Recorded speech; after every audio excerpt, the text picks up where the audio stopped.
Saya ikut mengelola Gua Bunda Maria Ratu Besowor ini, banyak umat yang menyampaikan, Pak, doa saya terkabul,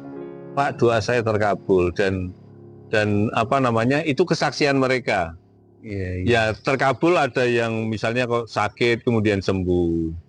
kemudian doa-doa yang lain dalam hal sekolah, kuliah,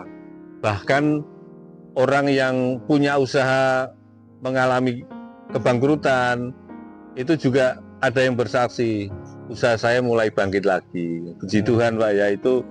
ketika kita percaya, mempercayakan doa-doa untuk disampaikan melalui Bunda Maria, kan seperti kalau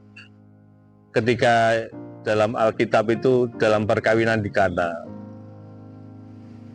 waktu itu Bunda Maria mengatakan kepada